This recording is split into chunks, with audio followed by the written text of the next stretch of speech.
ভিডিওটা হচ্ছে রামনবমীর র্যালির দিন।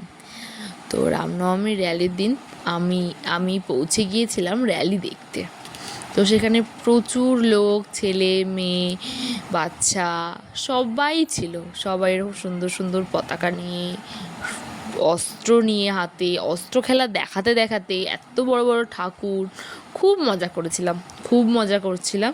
প্রচুর লোক এসেছিলো, প্রচুর লোক এসেছিলো, ভীষণ ভালোও লাগছিল। কি সুন্দর সবাই অস্ত্র খেলছিল। দেখতে পাবে যে একটা দুটো বাচ্চা মেয়ে কি সুন্দর, অত ভারী, কিন্তু খুব ভারী হয় অস্ত্রগুলো। আমি কখনো নিয়ে দেখিনি, দেখে যেটা মনে হয় খুব ভারী হয়, সেরকম নিয়ে সবাই কি সুন্দর সেজে অনেক রকম কি সুন্দর পতাকা ঘোরাচ্ছিল। মানে যেন মনে হচ্ছিলো এক্ষুনি মাথায় পড়বে। আমি ভীষণ ভয় পেয়েছিলাম পতাকাটা যখন ঘোরাচ্ছিল। তো এখানে সবাই নাচছে ডিজের সাথে নাচতে আমারও খুব ভালো লাগে। গান শুনে আমারও খুব ইচ্ছে করছিল নাচতে, যদিও বা। তো তারপরে এখানে সবাই কি সুন্দর মারাঠিয়া স্টাইলে পাগড়ি পরে সেজেছিল, খুব ভালো লাগছিল। কারা কারা এসেছিলে আমি জানি।